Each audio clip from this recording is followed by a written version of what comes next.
ልኮ እንሰግድለት ዘንድ እናመልከው ዘንድ እንገዛለት ዘንድ እናመሰግነው ዘንድ የፈጠረን አምላካችን እግዚአብሔር የባህሪ ምስጋና ለእርሱ ይሁን። ስብሐት ለማርያም አምላክ እግዝእትነ ወመድኃኒትነ መድኃኒታችን መመኪያችን ለምትሆን እናታችን ለንጽሕት ቅድስት ድንግል ማርያምም የጸጋ ምስጋና ለእርሷ ይሁን። ስብሐት ለመስቀለ ክርስቶስ ወፀ መድኃኒት ኃይልነ ወፀወንነ ኃይላችን አምባችን መጠጊያችን ጋሻችን ለሚሆን በቀራንዮ ለተተከለ መድኃኒት ለሚባል ለክርስቶስ መስቀልም የጸጋ ምስጋና ለእርሱ ይሁን። ክቡር መምህራችን መጋቤ ሐዲስ መምህር ማህቶት ጌታ የካቴድራላችን ሰባኪ ወንጌል፣ ክቡር ወንድማችን ዘማሪ ዜና፣ ክቡራን የእግዚአብሔር ልጆች ሁላችሁም በልዑል እግዚአብሔር ስም እንደምን ዋላችሁ? እንደምን ቆያችሁ? አምላካችን እግዚአብሔር በዚህ ዕለት በዚህ ሰዓት በዚህ ቅዱስ ቦታ እንድንገኝ ስለፈቀደልን ስሙ ለዘላለም የከበረና የተመሰገነ ይሁን። የሊቃውንት አምላክ የምስጢር ባለቤት የቅዱሳን ፈጣሪ የአባቶቻችን አምላክ እግዚአብሔር በመካከላችን ተገኝቶ ምስጢርን ጥበብን እንዲገልጥልን የእርሱ ቅዱስ ፈቃድ ይሆንልን። ከዛሬ ጀምሮ የምንመለከተው ማለት ነው ከተራክቦ ለሶስት ቀናት መጠበቅ፣ ከተራክቦ ወይም ደግሞ ከሩካቤ ስጋ ማለት ነው። ሩካቤ ስጋ ማለት ባልና ሚስት በመኝታ አንድ የሚሆኑበት ስርዓተ ሩካቤ ማለት ነው። ስለ ዝሙት አይደለም። በነገራችን ላይ ዝሙትና ዝም ብሎ ሩካቤ ብሎ መጥራት ሁለቱ የተለያዩ ነገሮች ናቸው። ዝሙት ሲጀመር ሐሳቡ በጣም ሰፊ ነው። ከሐሳብ የሚጀምር ከአይምሮ የሚጀምር ከምናብ የሚጀምር ከዛ በኋላ ጽሁፎችን ከማየት ፊልምን ከማየት ከተለያዩ ሰዎች ጋር የተለያዩ የተቃራኒ ጾታ ጨዋታዎችን ከመጫወት ከነዚህ ነገሮች ጀምሮ ነው ዝሙት የሚባለው። ከባልና ሚስት ወይም ደግሞ ከትዳር ውጪ ከጋብቻ ውጪ ያለው ነገር በሙሉ ዝሙት ተብሎ ይጠራል። ዝሙት ሐሳቡ በጣም ሰፊ ነው። ስለዚህ ከሩካቤ ስጋ መጠበቅ ሲባል ዝሙት ስለሚፈጽሙ ሰዎች አይደለም የምንናገረው፣ ስለ ባልና ሚስት ነው። ዝሙት የፈጸሙ ሰዎች ከሆኑ በሶስተኛውም ቀን በአራተኛውም ቀን አይደለም፣ ያንን ለንስሐ አባታቸው ተናግረው ከዛ በኋላ ቀኖናቸውን ፈጽመው ብቻ ወደ ስጋው ደግሞ ይቀርባሉ። ያ የሚሰጣቸው ቀኖና 1 ወር ሊፈጅ ይችላል፣ 2 ወር ሊፈጅ ይችላል፣ 7 ቀን ሊሆን ይችላል። እንደየ አስፈላጊነቱ እንደየ መምህረ ንስሐው እንዳሳማኝ ምክንያት እንደዚያ ተረድቶ የሚሰጣቸው ቀኖና አለ ማለት ነው። አሳማኝ ምክንያት ያልኩት የዝሙት ኃጢአት አሳማኝ ምክንያት አለው ለማለት ሳይሆን፣ ነገር ግን ያ ሰው በአፋጣኝ ስጋውን ደግሞ መቀበል የሚያስፈልገው ቢሆን፣ ህመምተኛ ቢሆን፣ በሽተኛ ቢሆን፣ ስለዚህ ቶሎ ስጋውን ደግሞ እንዲቀበል የሚደረግባቸው ምክንያቶች ስላሉ ማለት ነው። ስለዚህ ሩካቤ ስጋ እያልን የምንናገረው ስለ ጋብቻ ስለ ትዳር መሆኑን ማስተዋል ያስፈልጋል። መጽሐፍ ላይ እንዲህ ተጽፏል። አንደኛ ሳሙኤል ምዕራፍ 21 ከቁጥር 4 ጀምሮ እስከ ቁጥር 6። አንደኛ ሳሙኤል ምዕራፍ 21 ከቁጥር 4 ጀምሮ እስከ ቁጥር 6 ድረስ ዳዊት ከብላቴኖቹ ጋራ ያደረገው ታሪክ አለ። መነሻው እሱ ነው። ለሶስት ቀናት የሚከለከልበት አንዱ ይሄ ነው እና ዳዊት ወደ ቤተ መቅደሱ ሄዶ ርቧቸው ስለነበረ ካህኑን ይጠይቀዋል። የሚበላ ነገር አምጣ ብሎ ካህኑ ሲጠይቀው አይ ሌላ ሰው የሚበላው እንጀራ የለኝም፣ ነገር ግን ለካህናቱ የሚገባ ካህናቱ የሚመገቡት የተቀደሰ ህብስት አለ፣ የተቀደሰ እንጀራ አለ፣ ሌላ ሰው የማይበላው እና እሱ ብቻ ነው ያለው ይለዋል። እና አይ ዛሬ እሱ እንደሚበላ እንጀራ ይሆናል፣ እሱንም እኛ ዛሬ እንበላዋለን ይለዋል። እና ንጹህ መሆን አለባችሁ፣ ለ3 ቀናት ከሴት ብላቴኖችህ ንጹህ መሆን አለባቸው ይለዋል። ከዛ ዳዊት መልሶ እኔም ብላቴኖችም ለ3 ቀናት ከሴት ንጹሐን ነን ይላል። ለስንት ቀናት?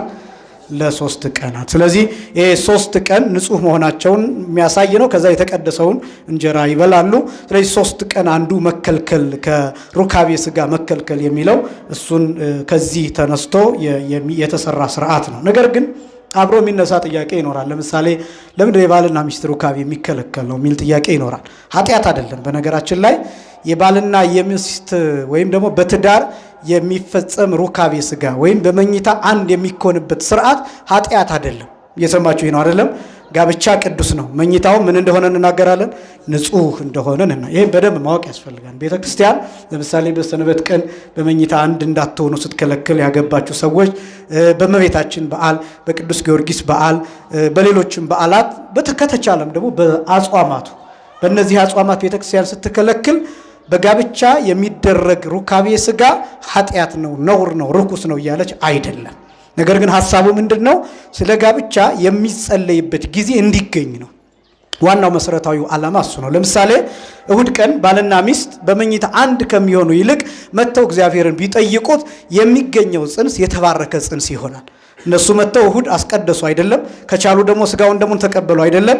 ከዛ በኋላ ከ3 ቀን በኋላ በመኝታ አንድ ቢሆኑ የሚወለደው ልጅ የተባረከ ይሆናል፣ አገር የሚጦር ይሆናል፣ የሚያከብር ይሆናል፣ እነሱን የሚጦር ይሆናል፣ ስነ ምግባር ያለው ይሆናል፣ ሰዎች የሚኮሩበት ይሆናል፣ ትምህርት የሚገባው ዕውቀት ያለው ጥበብ ያለው አጠቃላይ የምትኮሩበት አይነት ልጅ ይሆናል።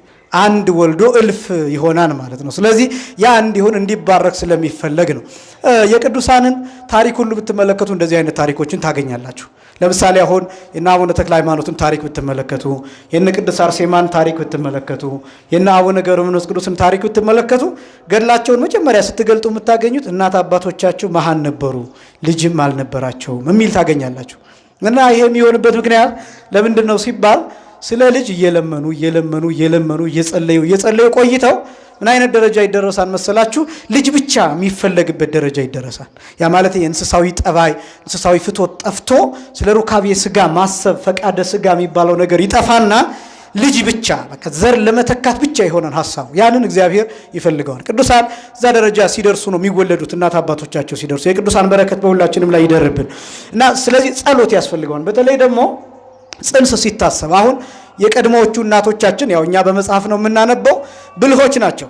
መቼ መጽነስ እንዳለባቸው መቼ ከባሎቻቸው ጋር አንድ መሆን እንዳለባቸው ጭምር የተሰላ ቀኖች። ሴት ጥበበኛ ናት፣ በጣም ከባድ ናት፣ ኃያል ናት እና ያን የሚያደርጉባቸው ጊዜያት አሉ። ለምሳሌ ወራት ሊሆኑ ይችላሉ፣ ወይ ደግሞ ከቤተ ክርስቲያን ጋር ያሉ በዓላትን አክብሮ ሊሆን ይችላል። ስለዚህ መቼ ነው ጽንስ መፈጠር ያለበት የሚለውን በደንብ ጠንቅቀው ያውቃሉ። ስለዚህ ለባሎቻቸው ማድረግ የሚገባቸውን ኃጢአት ስላልሆነ ይሄ ነውር ስላልሆነ ለባሎቻቸው ማድረግ የሚገባቸውን ነገር አድርገው በሚግባቡበት ቋንቋ መልእክት ያስተላልፋሉ ማለት ነው። ስለዚህ ያ ጊዜ ምን ፈልገዋል ማለት ነው? ጽንስ ፈልገዋል። በእርግጥ ውሳኔው እግዚአብሔር ነው፣ ነገር ግን ከሰው የሚጠበቀውን ያደርጋሉ ማለት ነው። እና ስለዚህ ጽንስ የሚመጣበት መንገድ ራሱ ከቤተ ክርስቲያን ጋር የተገናኘ መሆን አለበት። በተለይ ደግሞ ከተቆረበ ከ3 ቀን በኋላ። ከስንት ቀን በኋላ አልኳችሁ? ከ3 ቀን በኋላ። ምክንያቱም የጌታን ስጋና ደም ተቀብለዋል። እነዚህ ሰዎች ተባርከዋል፣ ቅዱሳን ሆነዋል፣ ንጹሐን ሆነዋል። መኝታው ንጹህ ነው። ከቆረቡ ከ3 ቀን በኋላ ሕጉን ጠብቀው ስጋውን ተቀብለው በንስሐ ደግሞ ከኃጢአታቸው ታጥበው ንጹሐን ሆነው ከዛ በኋላ በመኝታ አንድ ሆነው የሚገኘው ጽንስ እግዚአብሔር የባረከው ይሆን። ይሄን የምላችሁ እንደ ሰውኛ ነው። አሁን በእግዚአብሔር ስራ ገብተን እያቦካን አይደለም፣ በደንብ እንድትረዱት ያስፈልጋል። ግን የሰው ልጅ የራሱን ድርሻ መወጣት አለበትና በዛ ልክ መሄድ ያስፈልጋል። ስለዚህ በሰንበት ቀን ቤተክርስቲያን መምጣት ያስፈልጋል። ዓላማው እሱ ነው እንጂ እኮ በሰንበት ቀን የሚደረግ የባልና የሚስት ሩካቤ በራሱ ኃጢአት ነው ማለት አይደለም። ምንድነው ግን ጥንቃቄው? ቤተክርስቲያን መምጣት አለብን ነው በዛ ቀን። ከዛ በኋላ ነው ወደ መኝታ የሚኬደው እና ስርዓቱ ካከበሩ በኋላ በተለይ ከቆረቡ ከ3 ቀን በኋላ ይሄን በደንብ መጠበቅ ያስፈልጋል። ስለዚህ ከተራክቦ ለ3 ቀናት መጠበቅ የሚለው ባልና ሚስትን ወይም ጋብቻን የሚመለከት ነው። 5ኛ ከዝንየት ወይም ደግሞ ከርሳት ወይም ከፈሳሽ ነገር ንጹህ መሆንን ማወቅ ያስፈልጋል። እነዚህ ነገሮች አሁን መናገር ያስፈልገን ምንድነው? በጣም ብዙ ሰው አሁንም ይጨነቃል። ከቁርባን በፊት ያለውን ዝግጅት በተመለከተ አንዳንዱ በህልሙ የሚታየው ነገር ይኖራል፣ በአይምሮ የሚመላለስ ነገር ይኖራል። በተለያየ መንገድ በየመንገዱ አንድ ሰው አይቶ በህሊናው የሚመኛቸው ነገሮች ይኖራሉ። ሰው መሆን በጣም ከባድ ነው። ብዙ ጊዜ ገልጣለሁ። በተለይ ደግሞ በወጣትነት ዘመን ሲኮን ምናያቸው ነገሮች በሙሉ ወደ አይምሯችን ገብተው ማብራሪያ የሚፈልጉ ነገሮች ብዙ ይኖራሉ። ያ እንግዲህ ወጣትነት በራሱ የፋይሬጅ የሚባለው አለ አይደለም፣ የሳትነት ዘመን የሳትነት ጊዜ የሚባለው በራሱ ያጋልጣል። እጅግ በጣም ከባድ ነው እና ከዛ የተነሳ ሰዎች ህሊናቸው ይረበሻል። አስቤዋለሁና ስለዚህ አድርጌዋለሁ ብሎ የሚያስቡ ሰዎች ይኖራሉ። አይ በህልሜ እንደዚህ ታይቶኛልና ስለዚህ ፈጽሜዋለሁ ብለው የሚረበሹ ሰዎች ይኖራሉ። ነገር ግን እነዛ ነገሮች ስለታዩ እነዛ ነገሮች ስለታሰቡ በአይምሯችን ስላለፈ ብቻ ስጋውን ደሙን መተው አለብን ወይ የሚለውን እሱን ነው ዋናው ምን መልሰው እና ዝንየት ወይም ደግሞ ፈሳሽ ነገር ወይም ርሳት ብለን ማስቀመጥ ያስፈልገን ለዚህ ነው። ዝንየት የሚባለው በተለይ ደግሞ ለወንድ ልጅ ሲገለጥ እድሜው ከደረሰ በኋላ ለአቅመ አዳም ከደረሰ በኋላ ወይም ደግሞ በውስጡ የመራቢያ የዘር ፍሬ መዘጋጀት ከጀመረ በኋላ በህልመ ሌሊት በተለያየ ጊዜ የሚያገኘው ነገር ሊኖር ይችላል። ለምሳሌ ፈሳሽ ሊኖረው ይችላል። በህልም የምናየው ነገር በሙሉ ፈሳሽ ይኖረዋል ማለት አይደለም። ነገር ግን ብልጭ ብሎ የሚጠፋ ነገር ሊኖር ይችላል። ያ ብልጭ ብሎ የጠፋውን ነገር ከንስሐ አባት ልንነጋገር እንችላለን። በነገራችን ላይ ህልመ ሌሊት ተደጋግሞ ተከሰተ ማለት የሰይጣን ነው ማለት አይደለም። ብዙ ሰው እንደዛ ስለሚያስብ አይነት አለው። ለምሳሌ አሁን እህቶቻችን ከሆኑ አስገድዶ የሚደፍራቸው አይነት እንደዛ አይነት ህልም የምታዩ ከሆነ የሚደጋገም ከሆነ ጸበል ልትጠመቁ ወይም ደግሞ ስጋውን ደግሞ ልትቀበሉ ወይም ወደ ቤተክርስቲያን ልትመጡ አስባችሁ በህልማችሁ በተደጋጋሚ እንዲህ አይነት ነገር የሚያሰናክላችሁ ከሆነ ንስሐ አባት ማግኘት አለባችሁ፣ ጸበል መጠመቅ አለባችሁ፣ ጸሎት መጸለይ አለባችሁ፣ ስግደት መስገድ አለባችሁ። አብዝታችሁ ከተለመደው አብዝታችሁ ማለት ነው። ወንዶችም እንደዛው በተደጋጋሚ ካንተ ቁጥጥር ፍላጎት ውጭ የሆኑ ሌሎች ነገሮች አንተ በአይምሮ ማትፈልገው አይነት ነገር እየተከናወነ እየተከሰተ ከሆነ በተደጋጋሚ ልትቆርብ ስታስብ፣ ጸበል ልትጠመቅ ስታስብ፣ ቤተ መቅደስ ለመግባት ስታስብ እንዲህ አይነት ነገር የሚከሰት ከሆነ እሱን ለማስቆም ቅድም ያልኩትን መስገድ፣ መጸለይ፣ መጾም እነዚህ ነገሮች ያስፈልጋሉ። ንስሐ አባትን ማግኘት፣ ጸበል መጠመቅ እነዚህ ነገሮች ያስፈልጋሉ። ግን ከስጋ ፈቃድ ብቻ የሚመነጩ ድርጊቶች ይኖራሉ። ያ ማለት ነው ለምሳሌ አንድ ሰው ፊልም እያየ የፍቅር ፊልሞችን እየተመለከተ ስለ ዝሙት እያሰበ በአይምሮ እያሰላሰለ ከሆነ ሌሊት ያ ነገር ሊከሰትበት ይችላል። ስለዚህ ጥፋቱ ህልሙ መከሰቱ ሳይሆን ቀን ያየኸው ነገር ነው ማለት ነው። ቀን ያየሽው ነገር ነው ማለት ነው። ያነበብከው ጽሁፍ፣ ያነበብሽው ጽሁፍ፣ የተነጋገርከው ንግግር፣ የተወያየው ውይይት፣ የተወያየሽው ውይይት፣ ያሳለፍሽው ጊዜ፣ ከማን ጋር እንደነበርሽ እነዚህ ነገሮች ከሆነ የሌሊቱን ህልም ያመጡት ችግሩ ህልሙ ሳይሆን ከህልሙ አስቀድሞ እኛ ያደረግናቸው ነገሮች ናቸው ማለት። ስለዚህ እነዚህን መቀነስ ያስፈልጋል ማለት ነው። ምን አይነት ጽሁፍ ማንበብ አለብኝ? ምን አይነት ሰው ጋር ምን አይነት ነገር ምን አይነት ርዕሰ ጉዳይ ማውራት አለብኝ? ምን አይነት ፊልም ማየት አለብኝ? የት ቦታ መሄድ አለብኝ? እነዚህ ነገሮች ጥንቃቄ ያስፈልጋሉ ማለት ነው። ስለዚህ ህልመ ሌሊት ከዚህ ከመጣ ከራሳችን ፍላጎት የሚመጣ ነው። ሌላው ደግሞ ለምሳሌ መጠጥ ሲጠጣ የሚከናወኑ ነገሮች ይኖራሉ፣ የሚከሰቱ ነገሮች ይኖራሉ። መጠጥ ሲጠጣ ማለት ነው መጠጥ ብዙ ጊዜ ገልጣለሁ። ይሄ አልኮል የሚባለው ነገር ብዙ ጊዜ ወደ ደማችን ነው ቶሎ የሚገባው፣ ደም ይሞላል። የኛ ሊቃውንትም ሲገልጡት ሰው አብዝቶ ሲጠጣና ሲበላ ደሙ ይሞላል ይላሉ። ምኑ ይሞላል? ደሙ ይሞላል። በጣም አስደናቂ አገላለጽ ነው። እኔ በጣም ነው የሚገርመኝ። እና ደሙ ይሞላል። ደሙ ሲሞላ ደሙ መፍሰስ ይፈልጋል ይላል። እና ያ ደም መፍሰስ የሚፈልግባቸው መንገዶች ደግሞ ሁለት ናቸው። አንዱ ይጣላል፣ ይፈነከታል፣ ደሙ ይፈሳል። በሀገራችን እኔ ያውቃለሁኝ ታውቁ ይሁን ቀሲስ ሞይ ባገኝ የሚባል ታውቃላችሁ? ሞይ ባገኝ ይባላል። እና የገጠር ሰው በሰንበቴው ያለውን ጠላ ይልፍና ከዛ በጣም ከፍተኛ የሆነ ደረጃ ሲደረስ እንትኖች ይሄ ስራቸው ይገታተራል። ይሄ እጃቸው ምናምን እና ራስ ምታት ከፍተኛ የሆነ ራስ ምታት ያማቸዋል። እና በጣም በተደጋጋሚ እንደዛ የሚታመሙ ሰዎችን ምን ያደርጋሉ? እጃቸው እዚህ ጋር ግጥም አድርገው ያስሯቸው። እኔ በጣም ነው የሚገርመኝ እንዴት ሀሳቡ ራሱ እንደሚመጣላቸው። ልክ ነርሶቹ ደም ሊወስዱ ሲሉ እጃቸውን እንደሚያስሩት ልክ እንደዛ ክንዳቸውን እዚህ ጋር በኃይለኛው ያስሩትና የሆነች የሚበጡባት ስለት ነገር አለች። እሱን ፈልገው የደም ስሩን ተክ ሲያረጉት ደሙ እንዲህ ነው የሚፈላው፣ ወደ ላይ ነው ያወጣው እና በዛ መልኩ ደሙ እንዲቀንስ ይደረጋል። ሰውየው ከስካሩም ከህመሙም ትንሽ ይታገስለታል ማለት። የከተማ ከሆነ ያው በቢራ ጠርሙስ ምናምን ተከሳክሶ ይለያያል፣ ይወጣለታል።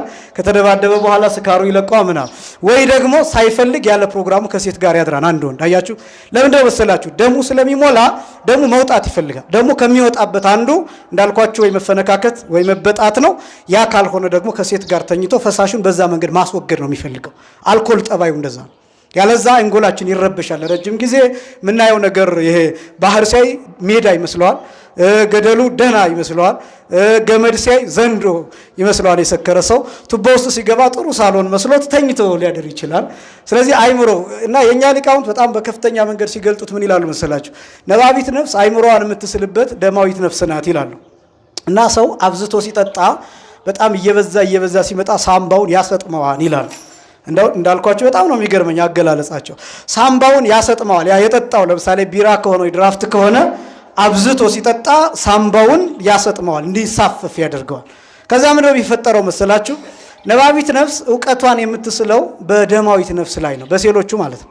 በሴሎቹ ዕውቀቷን ከዛ ምን ይታጣን መሰላችሁ? ምንም አይነት የደም ኢንፎርሜሽን የለም። ለምን ቢባል የደም ኢንፎርሜሽን ወደ አንጎል እንዳይሄድ ብሎክ ይደረጋል። መጠጥያው እንደምታውቁት ጉበት ላይ ነው አልኮሎቹ የሚሰባበሩት ጉበት ውስጥ ነው። ስለዚህ ምን ይሆናል? ከደም ሴል ወደ አይምሮ መልእክት እንዳይሄድ ብሎክ ይደረጋል። ያ ነው ያንሳፍፈዋን የሚለው ያንን ነው። ከዛ በኋላ ምን ይሆናል? ይሄ ሴረብለም የሚባለው የአንጎላችን ክፍል ሚዛን መጠበቅ ያቅተዋል፣ ባላንስ መጠበቅ ያቅተዋል። ለምን? መልእክት ከእግር አይደርሰውም፣ ከእጅ አይደርሰውም። እሱ መልእክት ይለካን፣ ወደ እጅ አይደርስም፣ ወደ እግር አይደርስም። እግርና እጅ ይልፈሰፈሳሉ፣ ሰው መሄድ ያቅተዋል። ስለዚህ እንደዛ ነው ያሰጥመዋል ማለት ሳምባውን እሱ ነው። ከዛ እውቀት መሳል ያቅታታል። እዛ ላ ሰውየው ይሰክረዋል። እዛ ቤቱም ሲገባ ሚስቱ ሌላ ሴት መስላ ትታየዋለች። ልጆቹም ከሌላ ሀገር የመጡ መስለው ይታዩታል። እንደዛ አይነት ነገሮች ይፈጠራሉ። በእውነት ከክፉ ስካር እግዚአብሔር ሁላችንንም ይጠብቀን። ስለዚህ እነዚህ ነገሮች ወደ ሌሊት ላይ መጥፎ ነገሮች እንዲፈጠሩ ያደርጋል። አሊያም ደግሞ በተግባርም ሌላ ነገር እንዲፈጠር ያደርጋል። በዚህ ምክንያት ዝኔት የሚባለው ከነዚህ ነገሮች የሚመነጭ ነው። አጠቃላይ ከአመጋገብ፣ ከአስተሳሰብ፣ በእድሜ ከመድረስም ጋር ከነዚህ ነገሮች የሚገናኝ ነው እና ውስጣችን ባዮሎጂካል ባላንስ ይሰራል። ባዮሎጂካል ባላንስ ማለት ነው ያለ ማቋረጥ የወንድ የዘር ፍሬ ይመረታል። ለምሳሌ ይህንን ታውቃላችሁ መቼም ባዮሎጂ የምትማሩ ስለሆናችሁ። ያለ ማቋረጥ የወንድ የዘር ፍሬ ይሰራል፣ ይመረታል እና ያ የሚመረተው እየተከማቸ ያ የተከማቸው ደግሞ ከፊት መውጣት ይፈልጋል፣ መወገድ ይፈልጋል።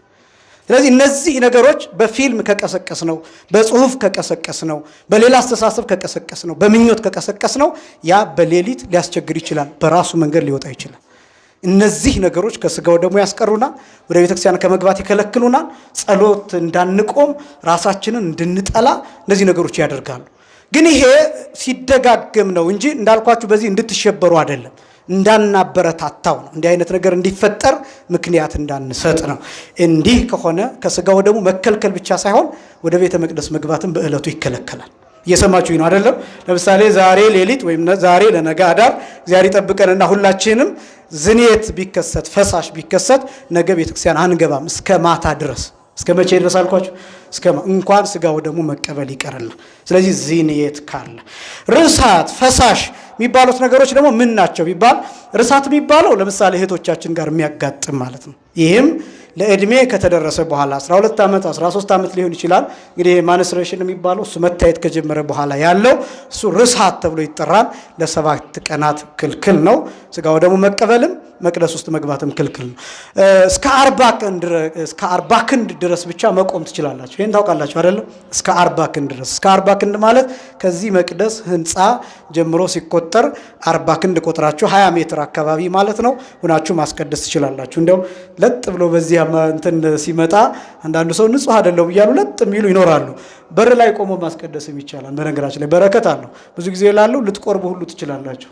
ማለት እንደሚገባ ሆናችሁ ከተገኛችሁ አትከለከሉም። በነገራችን ላይ ጸበልም አትከለከሉም፣ መስቀልም አትከለከሉም። አሁን አንዳንዱ ሰው በጣም ብዙ ይጠይቃሉ፣ እኔ ያሳዝኑኛል።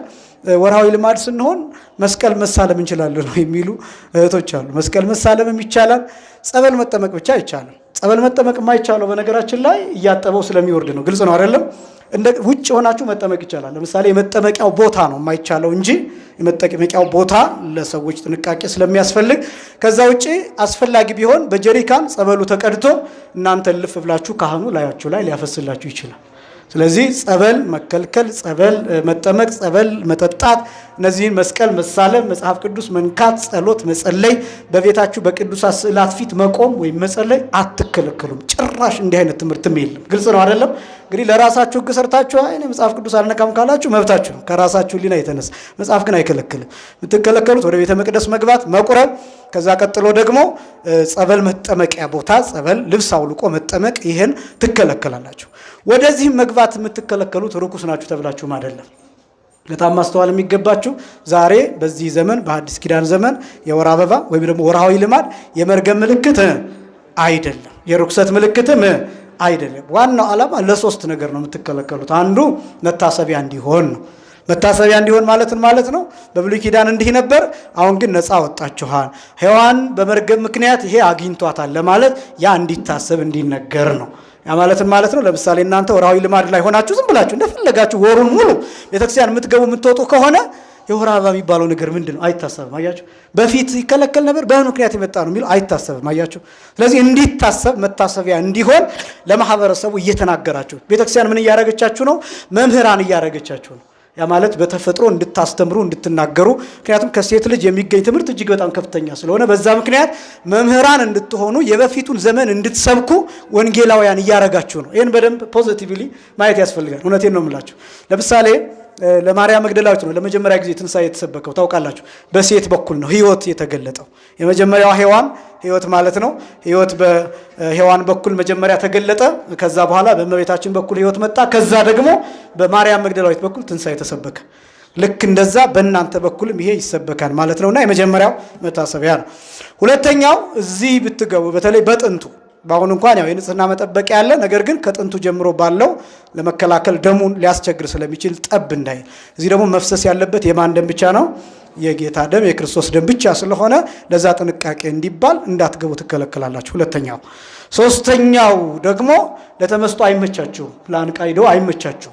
በጣም ግን እዚህ ላይ በደንብ ትኩረት እንድታደርጉት የምፈልገው ቤተክርስቲያን እህቶቻችንን እንዴት እንደምትረዳቸው ባዮሎጂ የሚባለውን የስነ ህይወት የሚባለው እንዴት እንደምትረዳቸው። ለምሳሌ በወርሃዊ ልማድ ጊዜ እኔ ባዮሎጂ በደንብ ስለተማርኩ ነው። ሴቶች ጠባያችሁ ይቀየራል አይደለም?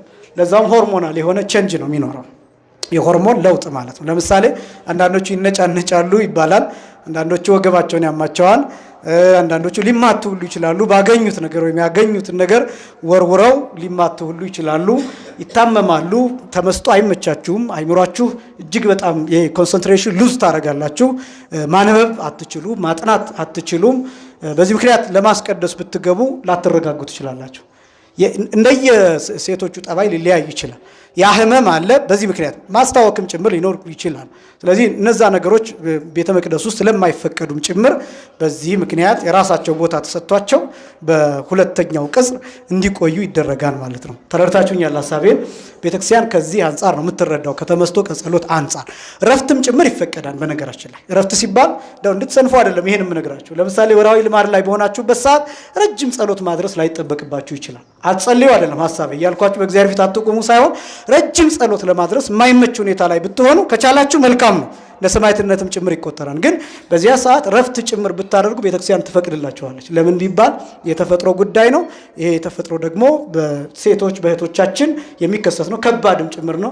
ቤተክርስቲያን ይሄን ትረዳለች። ረፍትም ጭምር ነው የምትሰጣችሁ ማለት ነው። እንደዚህ ስላልኳችሁ ደግሞ ቅድም እንዳልኳችሁ ለጥ ብላችሁ እንድትቆዩ አይደለም። ስለዚህ ቤተክርስቲያኗ ምን ያህል እንደተረዳችሁ እንዲታወቅ ነው። ያ ርሳት ተብሎ ይጠራል። ሶስተኛው ፈሳሽ ከዝኔት ከርሳት ከፈሳሽ። ዝኔት የሚለው ወንድ ልጅን የሚመለከት ነው። ርሳት የሚለው ሴት ልጅን የሚመለከት ነው። ፈሳሽ የሚለው ደግሞ ኖርማል ፈሳሽ ወንድንም ሴትንም የሚመለከት ነው። ፈሳሽ የሚባለው ለምሳሌ አፍንጫ ፈሳሽ ሊሆን ይችላል። አንድ ሰው እግሩን ተመቶት እንቅፋት መቶት እየደማ ሊሆን ይችላል፣ ይከለከላል። ጉንፋን በያዛችሁ ሰዓት ለምሳሌ ከፍተኛ የሆነ አፍንጫችሁ ፈሳሽ የሚያስቸግራችሁ ከሆነ መሐረብ ሶፍት እስከምትጠቀሙ ድረስ የሚያስገድዳችሁ ከሆነ ውስጥ ገብታችሁ ሌላ ሰው ከምትረብሹ እንኳን መቁረብ ይቅርና ለማስቀደስ እንኳን ውስጥ ከምትገቡ ውጭ ሆናችሁ ብታስቀድሱ ይመረጣል። እግሩን እንቅፋት መጥቶት ደሙ ሳያቋርጥ የሚፈስሰው ወደ ቤተክርስቲያን እንዲገባ ጭራሽ አይፈቀድም። የማን ደም ነው መፍሰስ ያለበት ብያቸዋለሁ?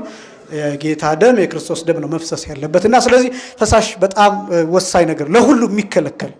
እነዚህ እንግዲህ ከላይ ምን ገልጣቸው ናቸው? አካላዊ ነው። መንፈሳዊ የሆኑ ደግሞ ረቂቅ የሆኑ ነገሮች ደግሞ ቤተ መቅደስ ከመግባት የሚያስከለክሉ አሉ። ለምሳሌ በቅዳሴ ጊዜ የምትሰሙት አለ፣ አስተውላችሁት ከሆነ እመቦ ዘቦ ድዌ ህሊና ነውር ህሊና ይቅረብ ይላል። የህሊና ነውር ያለበት የህሊና ክፉ ፈሳሽ ያለበት ቢኖር አይቅረብ ይላል። ስለዚህ አያችሁ መቅደስ መግባት የሚከለከለው እነዚህ የጠቀስናቸው አካላዊ ነገሮች ብቻ አይደሉም።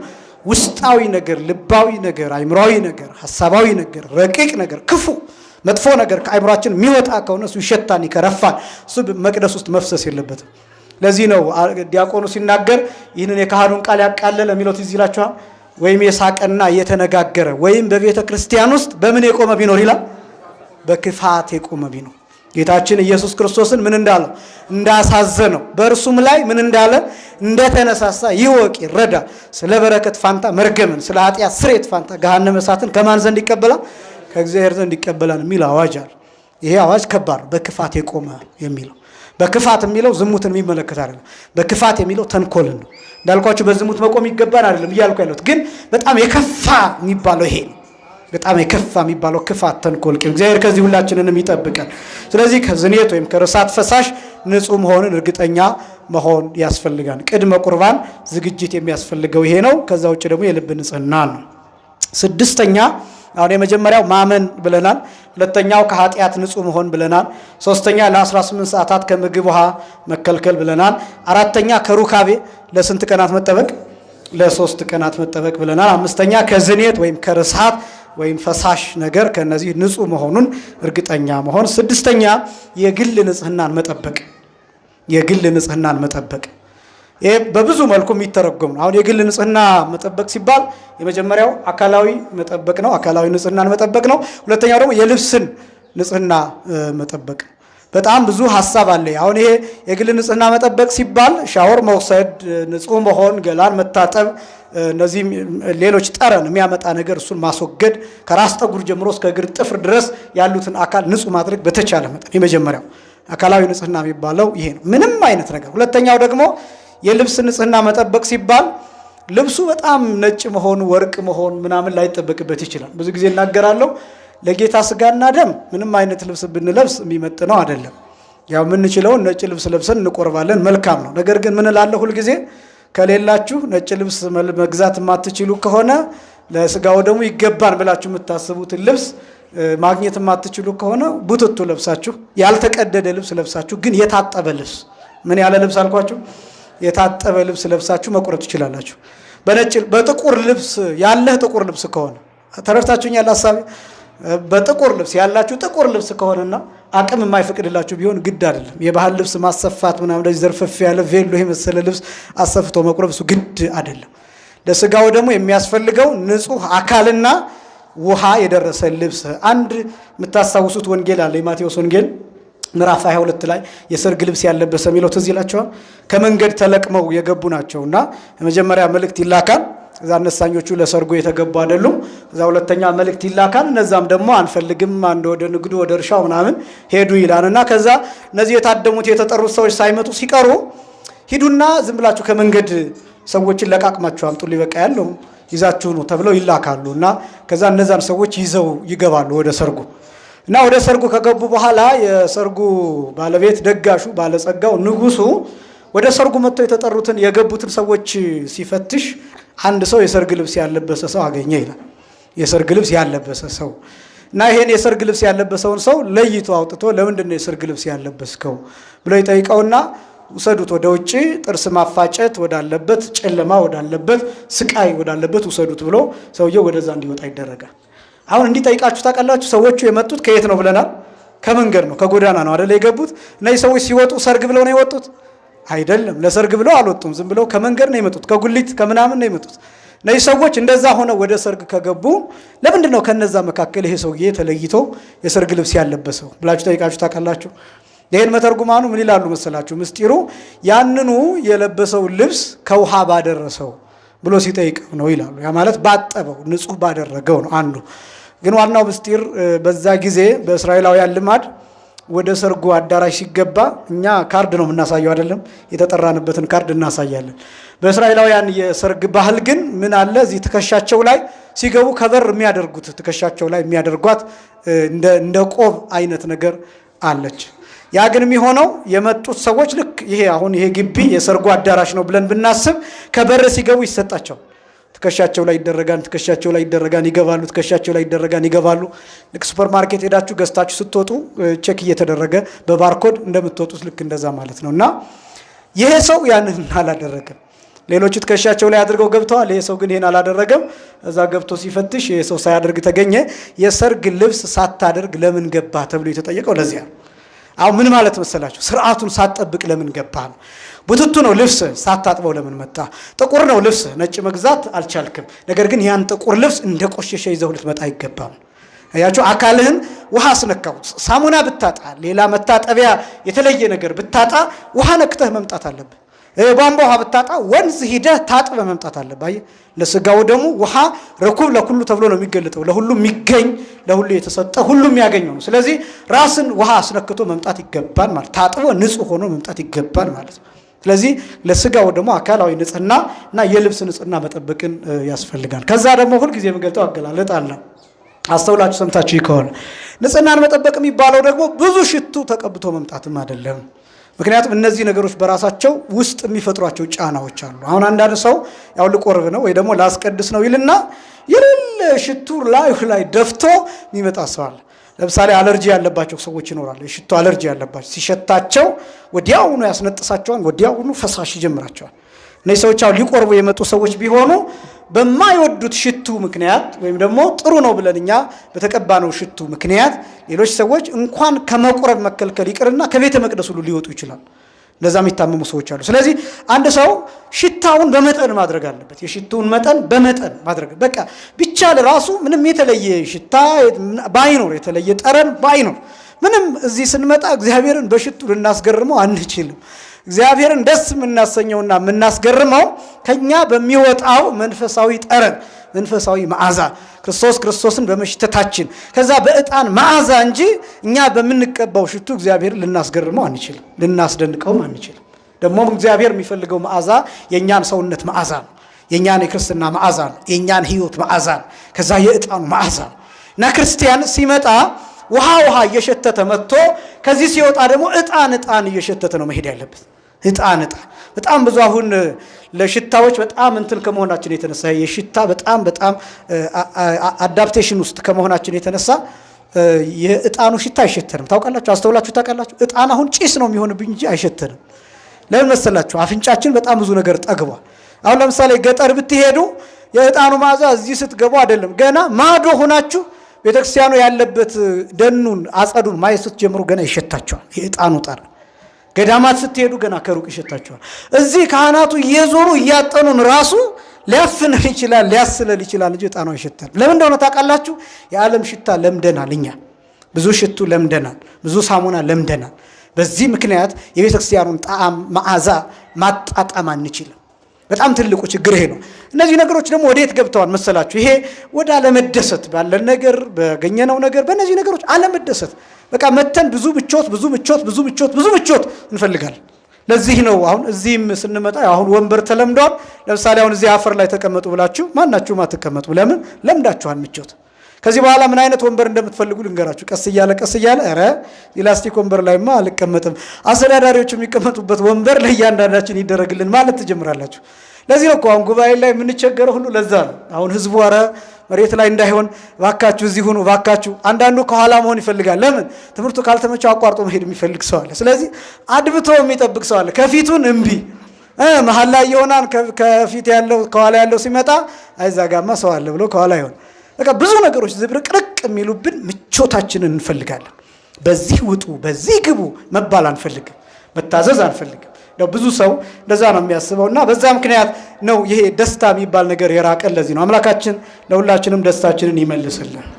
ስለዚህ ንጽህናን መጠበቅ ሲባል ከምንቀባው ሽቱም ጭምር ነው። ግን ይሄ ብቻ ደግሞ አይደለም። በነገራችን ላይ ልታስቀድሱ ስትቆሙ ከኋላችሁ ያለውን ሰው ጠብቁት፣ ከፊታችሁ ያለውን ሰው ጠብቁት፣ ከቀኛችሁ ከግራችሁ ያለውን ሰው ጠብቁት። እንዳትረብሹት ተጠንቀቁ፣ እንዳትነኩት ተጠንቀቁ፣ እንዳትረግጡት ተጠንቀቁ፣ በእናንተ ምክንያት እንዳይማረር ተጠንቀቁ፣ እንዳታስደነግጡት ተጠንቀቁ።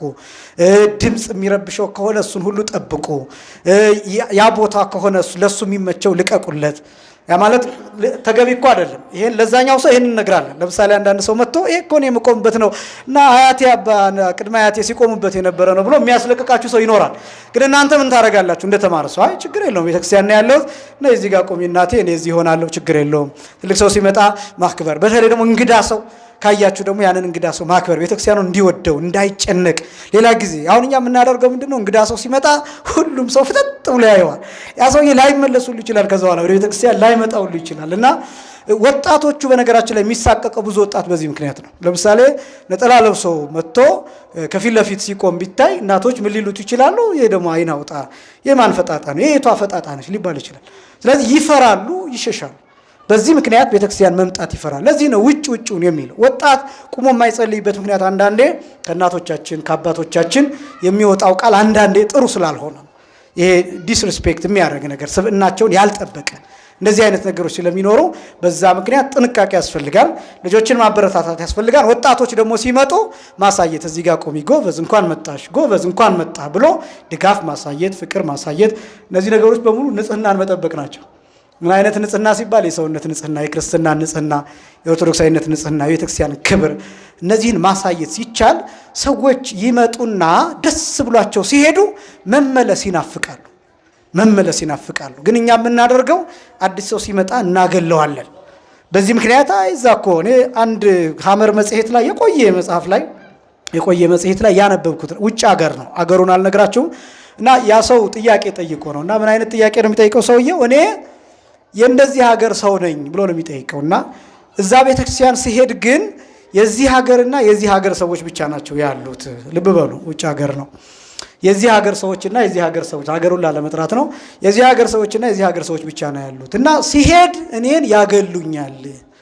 እነዚያ ሰዎች አብረው ይመክራሉ፣ አብረው ህብረት አላቸው፣ አብረው ይበላሉ፣ አብረው ይጠጣሉ። እና ማንም ሰው አዲስ ሰው ሲመጣ በተለይ ደግሞ የት እንደሆነ ከታወቀ ጭራሽ አያስጠጉም። እና እኔ ቤተክርስቲያን ሂጄ ከምሰዳከል ቤቴን እንደ ቤተክርስቲያን አርጌ ቤቴ ብሆን ኃጢአት ይሆንብኛል ወይ ብሎ ነው የጠየቀው።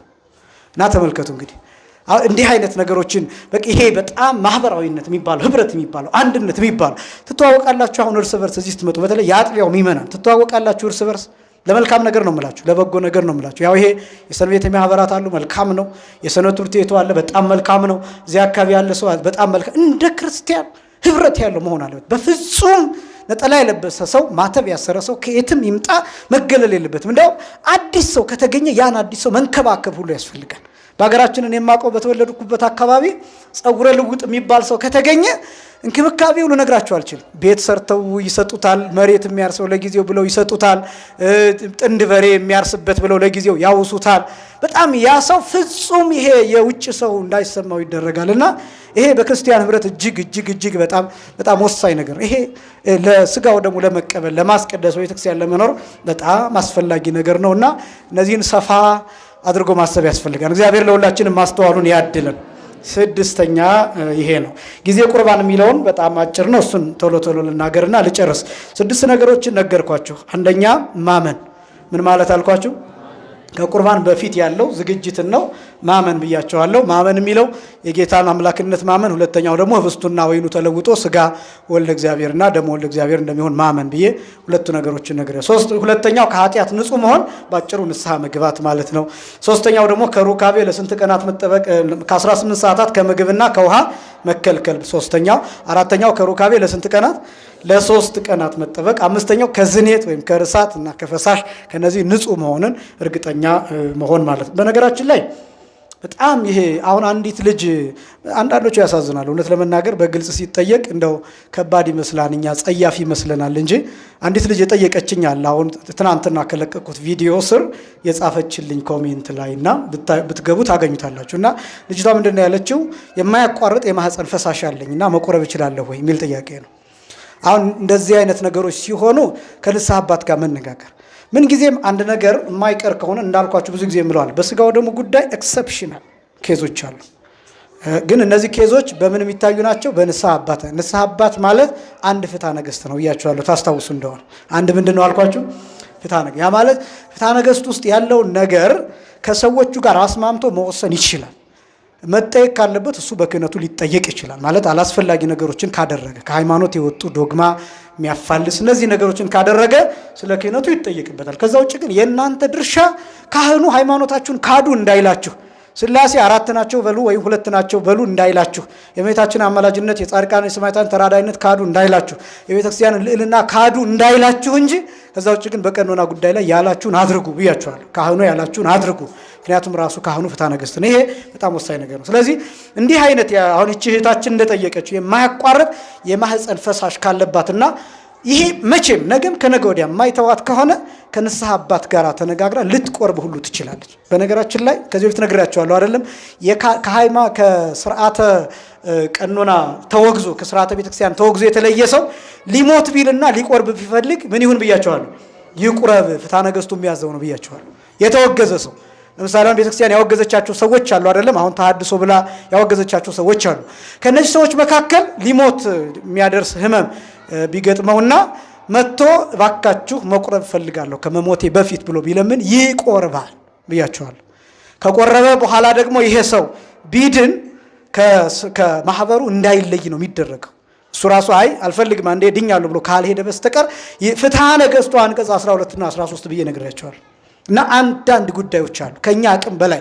ለምሳሌ አሁን ለዚህ ምሳሌ ማቅረብ ምን ያስፈልጋል ቢባል እቺ 12 ዓመት ደም ይፈሳት የነበረችው ሴት የጌታን የልብሱን ምን ነክታለች? ጫፍ ነክታ ተፈቅዶላታል። አያችሁ ልጅ ሆይ ብሎ ጠርቷታል፣ ተፈቅዶላታል። እና እንደዚህ ሲባል እንዳልኳችሁ እንደዛ የሆነ የግድ ዝም ብላችሁ በድፍረት ትመጣላችሁ ማለት አይደለም። እንዳልኳችሁ ኤክሰፕሽናል ኬዝ ነው። እንዲህ አይነት እዚህ እህታችን ይሄን ትምህርት ብትሰማ በዚሁ መልሱን ማግኘት ትችላለች። ለንስሐ አባቷ ትናገራለች። ንስሐ አባቷ መቼ ነው እንዴት ነው ይሄ ነገር የሚያገኛት? ያ ከምን የመነጨ ነው? ከሕክምና አንጻር መፍትሄ ያለው የለውም? ከዛ ከታከመች በኋላ ወደ ስጋ ወደ መቅረብ ትችላለች አትችልም የሚለውን ይሄን ካመዛዘኑ በኋላ የሕክምና መፍትሄም ከሌለው በየቀኑ ከሆነ ካህኑ ውሳኔ መስጠት ይችላሉ ማለት ነው። ሁላችንም ከክፉ ነገር ይጠብቃል። እነዚህ ዝኔት፣ ርሳት፣ ፈሳሽ ያልኳችሁ እነዚህን ሁሉ ያካትታል ማለት ነው። ከዛ በኋላ የግል ንጽህናን መጠበቅ። ስድስተኛ ጊዜ ቁርባን። በቁርባን ጊዜ ምን ይደረጋል? ወይ ደግሞ ለመቁረብ ይሄ የቁርባን ጊዜ የሚለው የሚያካትተው ልክ ካህናቱ ስጋውን ደሙን ለማቁረብ ከመቅደሱ የወጡበት ሰዓትና እኔና እናንተን ለመቁረብ የምንቀርብበት የምንሰለፍበት ሰዓት ያ የቁርባን ጊዜ ተብሎ ነው የሚታወቀው። የመጀመሪያው ስጋውን ደሙን ከመቀበላችን አስቀድሞ ወደ ስጋው ደሙ ስንቀርብ ጸሎተ ህሊና አለ። የህሊና ጸሎት እስኪ በሉ የህሊና ጸሎት ነው። በህሊና የሚጸለይ በአይምሮ የሚጸለይ በልብ የሚጸለይ ማለት እና ይሄ ጸሎት በብዙ መልኩ ሊተረጎም ይችላል። ግን የኛ አባቶች ደስ የሚለው የህሊና ጸሎት ሲባል ዝርው እንዳይሆን የሰሩት ስርዓት አለ። የሰሩት ዝርው እንዳይሆን አሁን አንዳንድ ቦታ አይታችኋል። ለአንዳንድ አደጋ ሲከሰት ምናምን ለሞቱት ሰዎች የህሊና ጸሎት እናድርግ ብለው ሰዎቹ ይነሳሉ። የአንድ ደቂቃ የህሊና ጸሎት ይባልና ምን እንደሚሉ ታውቃላችሁ? እናንተስ ምን እንደምትሉ ታውቃላችሁ? በቃ የህሊና ጸሎት ነው። ምን እንደሚባል ሰውየው ስለ ልጆቹ እያሰበ ይሁን ስለ ሚስቱ እያሰበ ይሁን ስለ አይታወቅም። ግን የኛ አባቶች በጣም አስደናቂው የህሊና ጸሎት ብለው ግን ጸሎቱን ሰርተውታል። ለምን ዝም ብዬ አሁን ተነሱና የህሊና ጸሎት አድርጉ ብላችሁ ምን ነው ብትሉት ምን አይነት ጸሎት ነው የምትጸልዩት? አታውቁትም። አያችሁ ቋሚ አይደለም። የህሊና ጸሎት ከመጸለይ ይልቅ ምን ልትሉ ትችላላችሁ? ልታጉረመርሙ ትችላላችሁ። ይሄ ሰውዬ ለምን ነው የሚያስነሳን? ለምን ነው የሚያስቆመን? ለምን ያሰቃየናል? ምናምን ልትሉ ትችላላችሁ። አያችሁ አይምሯችሁ ብዙ ነገር ያስባል። ስለዚህ ሁልጊዜ ምን ያስፈልጋል? ቅርጽ ያስፈልጋል፣ ፎርሙላ ያስፈልጋል፣ ቀመር ያስፈልጋል፣ ህግ ያስፈልጋል፣ ደንብ ያስፈልጋል። እና ሰው በህሊናው መጸለይ ያለበት መላልሶ ምንድን ነው የሚለውን ሰርተውታል። ከሰባቱ ኪዳናት አንዱ ነው። ከስንቱ ኪዳናት አልኳቸው? ከሰባቱ ኪዳናት አንዱ ነው። ጌታ ለሐዋርያት ካስተማረው ትምህርት አንዱ ነው። ቅዱስ ቅዱስ ቅዱስ ስሉስ ዘኢይትነገር ሀበኒ ከመ እንሣ ለሕይወት ዘንተ ሥጋ ወደመ ዘእንበለ ኩነኔ ሀበኒ እግበር ፍሬ ዘያሰምረከ ከመ አስተርኢ በስብሐቲከ ወእሕየው ለከ እንዘ እገብር ዘዚአከ ፈቃደ በተአምኖ እፄውዐከ አበ ወእፄውእ መንግሥተከ ይትቀደስ እግዚኦ ስምከ በላዕሌነ እስመ ኃያል አንተ እኩት ወስቡሕ ወለከ ስብሐት ለዓለመ ዓለም የሚል ጸሎት አለ። በጣም በጣም የሚደንቅ ነው። እኔ እንደው በአማርኛም ሆኖ ለሚመናን ቢነገር ሁሉ ደስ ይለኛል። እና ምኑ ምስጋናው የሚጀምረው ከመላእክት ነው። ሳምንት እንደገለጥኩላችሁ ቅዱስ ቅዱስ ቅዱስ የሚለው የማን ምስጋና ነው? የመላእክት ምስጋና። እነ ቅዱስ ሚካኤል እነ ቅዱስ ገብርኤል የሚያመሰግኑበት ነው። ሳምንት ገልጫዋለሁ። አንዱ ከመላእክት ጋር አንድ የምንሆንበት ምስጋና ነው። ከዛ ቀጥሎ ግን ቅዱስ ስሉስ ዘኢይትነገር ካለ በኋላ ሀበኒ ከመ እንሣ ለሕይወት ነው የሚለው። ዘንተ ሥጋ ወደመ ዘእንበለ ኩነኔ፣ ይህንን ሥጋና ደም ያለ ፍርድ ለሕይወት ስጠኝ ነው የሚለው። ለምን ስጠኝ? ለሕይወት ስጠኝ። ለምን ቢባል ይሁዳ ቆርቧል፣ ታውቃላችሁ አይደለም? ነገር ግን ይሁዳ ስጋውን ከተቀበለ በኋላ ቀጥታ ልብ ውስጥ ምን ገባ ነው የሚለው? ሰይጣን ገባ ነው የሚለው። ከዛስ ወዴት ሄደ? ጌታን እንዴት አድርጎ እንደሚሸጥ ለማስማማት ወደ ሊቃነ ካህናቱ ሄደ ነው የሚለው። ስለዚህ እኛ ቆርበነው ወደ ሞት እንዳይወስደን፣ ሰይጣን እንዳያድርብን፣ መቀለጃ እንዳናደርገው፣ መሳለቂያ እንዳናደርገው፣ መፈራረጃ እንዳይሆንብን ለሕይወት ስጠን። ለምን ስጠን? ለሕይወት። ሀበኒ እግበር ፍሬ ዘያሰምረከ፣ አንተን ደስ የሚያሰኝን ፍሬ እንዳፈራ እርዳኝ። እንደ ይሁዳ የተቆረጥኩ ግንድ እንዳልሆን፣ የተቃጠልኩ ቅርንጫፍ፣ የተለየው ከግንዱ የተለየው ቅርንጫፍ፣ የደረቀ ቅርንጫፍ፣ ሕይወት የሌለው ቅርንጫፍ፣ ፍሬ የሌለው ቅርንጫፍ እንዳልሆን፣ ስጋ እንደምን ተቀብዬ ፍሬ ያለው ዛፍ እንድሆን፣ ካንተ ባንተ ላንተ እንድኖር፣ ከመ አስተርኢ በስብሐቲከ፣ በክብርህ በጌትነትህ አንተ በምትፈልገው ክብር አንተ በምትወደው አኗኗር እንድገለጥ፣ ወእሕየው ለከ፣ ይህን ስጋና ደም ተቀብዬ ላንተ እንድኖር ነው የሚለው። ላንተ እንድኖር ስጠኝ፣ ይህን ፍሬ እንዳፈራ ስጠኝ የሚል ጸሎት የተለየ ይሄ የህሊና ጸሎት ይባላል። እና ግን እንዳትጨነቁ እንዴ ስንቆርብ እኮ ይህን አንጸልየውም እንዳትሉ፣ እነሱ ባያውቁ ምእመናን ባያውቁ ቀሳውስቱ ይጸልዩላቸው ይላል። እነማን ይጸልዩላቸው? ቀሳውስቱ አስተውላችሁ ከሆነ ለምሳሌ ስጋው ደሙን እያቀበሉ እስመ ሀያ ለአንተ የሚለው አይቆም፣ እኩት የሚለው ምስጋና አይቆም። ማህሌታውያኑ ዕጣነ ሞገር ሊሉ ይችላሉ፣ ዝማሬ ሊቃኙ ይችላሉ። ግን የሚያቆርቡት ሰዎች ይሄን አያቋርጡም። ይሄን ታውቃላችሁ አይደለም? አይቆርም። ምን እያደረጉ ነው? ለእያንዳንዱ ምእመን እየጸለዩ ነው። ለእያንዳንዱ ለሚቆርበው ሰው እየጸለዩ ነው። ለምሳሌ እኔ ይሄን ማላውቀው በሆን ማቀው ከሆንኩኝ በዜማም እያልኩኝ በንባብም እያልኩኝ ልቆርብ እችላለሁ። ማላውቀው ደግሞ ከሆነ ቀሳውስቱ ዲያቆናቱ ስለኔ እየጸለዩልኝ ነው ማለት ነው። የህሊና ጸሎት ተብሎ የሚጠራው ይሄ ነው። ስለዚህ የህሊና ጸሎት ይደረጋል ጊዜ ቁርባን። ከዛ ቀጥሎ ደግሞ አክብሮት ያስፈልጋል። አክብሮት የሚባለው ሁሉንም ነው።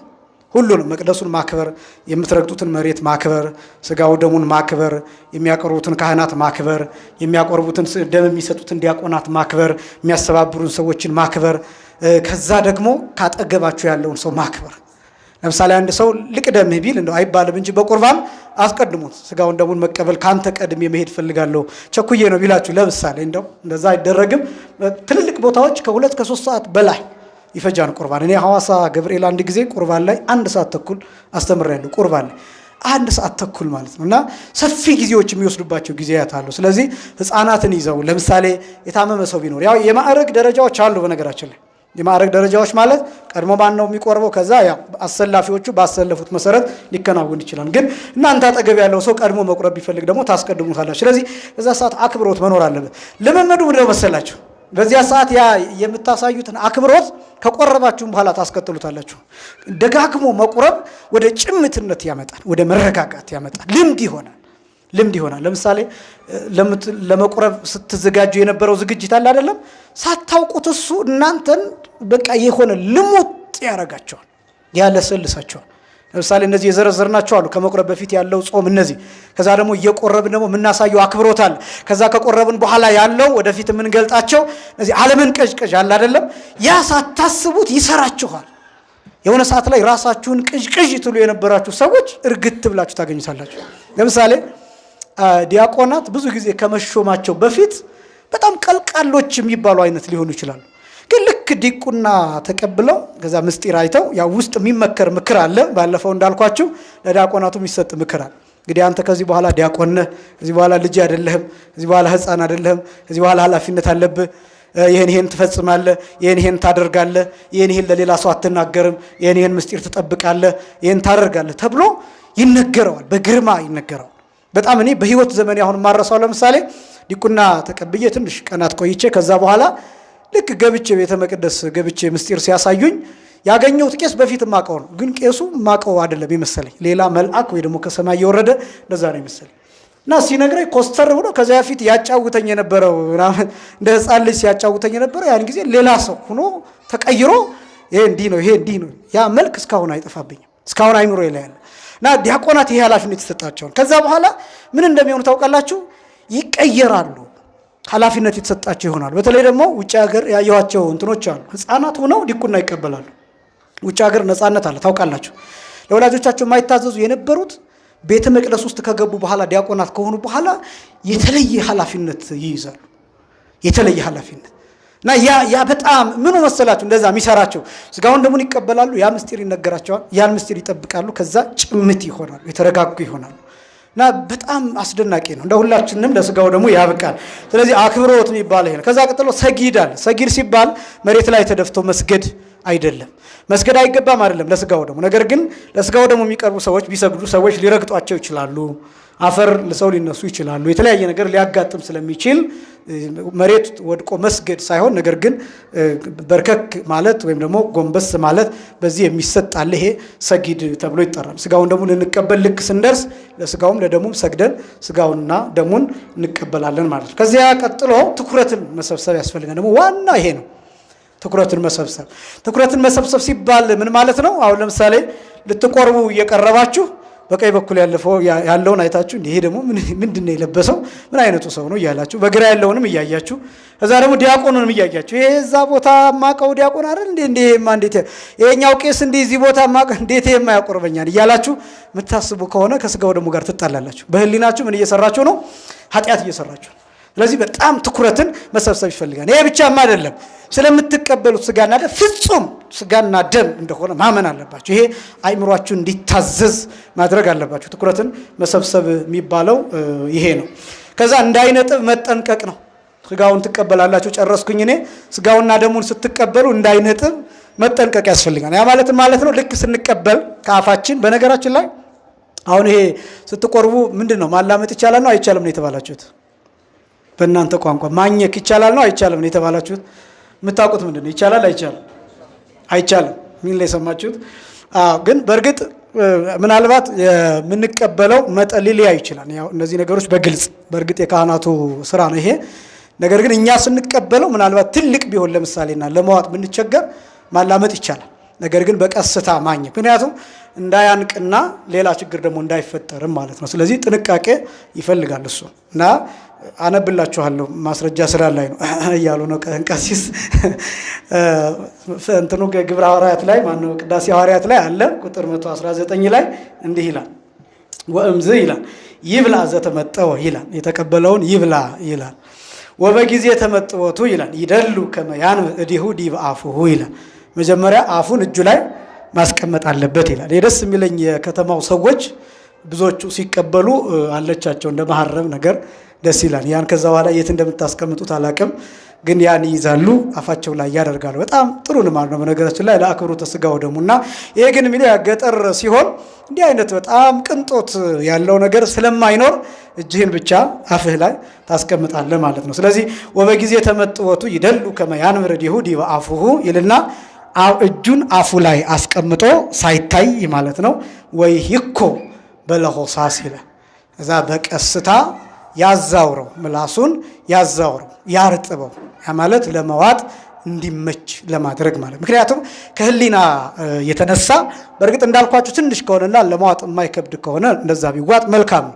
ለምን ብዙ ጊዜ ቴስቱን ከሌላ ነገር ጋር እንዳናገናኘው ሰዎች ስለሆንን ማለት ነው። ነገር ግን ማላመጥ ግን ይቻላል፣ ፈጽሞ ክልክል አይደለም። ወይ ሂቅ በለሆሳስ ይልና እስከ ያጸሪ አፉሁ በፍርሃት ወበረአድ ይላል። አፉን እስከሚያጠራው ድረስ ይላል።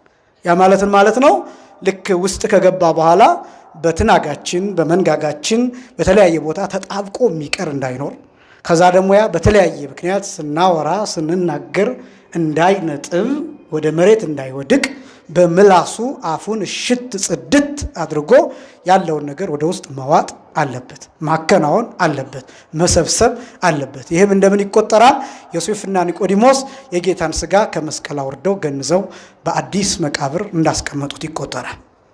ስለዚህ ይህን ምስጢር ያሳያል። የግድ እንዳው ሳናኝክ ነው የሚዋጣው ብላችሁ ሌላ ነገር እንዳይፈጠር፣ በተለይ ደግሞ ህፃናት ሲቆርቡ ይሄን ማለት አለባቸው። ለምሳሌ ትልልቆች ህፃናት ከ7 ዓመት በላይ የሆኑ አንዳንዶቹ ደም ብቻ ይሰጣቸዋል፣ አንዳንዶቹ ስጋ ጭምር ይሰጣቸዋል። ያን ጊዜ ምናልባት መጠን ላይኖር ስለሚችል ህፃናቱን በጆሮአቸው አኝከው ደግሞ አላምጠህ ዋጠው ማለት አለባቸው። ለምን አንዳንድ ህፃናት ይተፉታል ከአቅማቸው በላይ ሲሆን ማለት። ስለዚህ ይሄን እናንተ ማወቅ አለባችሁ፣ ለልጆቻችሁ ማስተማር አለባችሁ፣ ለራሳችሁም ይህንን መንገር አለባችሁ። ግልጽ ነው አይደለም? ሁላችንንም ለሥጋው ደሙ ያብቃል። ይሄ አሁን የጠቀስኩት ቅዳሴ ሐዋርያት ቁጥር 119 ላይ ይገኛል። ድህረ ቁርባን ከቆረብን በኋላ ደግሞ ምን ያስፈልጋል? ምን ማድረግ አለብን? ሰው ብቻውን መሄድ አለበት የለበትም? አይቆርቦ ብቻውን ከሄደ ሰይጣን ይመታዋል የሚሉ ሰዎች አሉ። ማትረፍ፣ መብላት፣ ምናምን፣ ከሰው ጋር መሆን አለመሆን፣ ልብስ መቀየር አለመቀየር፣ እነዚህ የመሳሰሉት ጥያቄዎች አሉ። እነሱን አብረን ሳምንት እንመለከታለን። ሳምንት ክፍል 5 ይሆንና እንደ እግዚአብሔር ፈቃድ ማጠናቀቂያ ለማድረግ እንሞክራለን። ስለነበረን ጊዜ አምላካችን እግዚአብሔር ስም የተመሰገነ ይሁን። ያስተማረን የአባቶቻችን አምላክ እግዚአብሔር ይክበር ይመስገን። ወስብሐት ለእግዚአብሔር።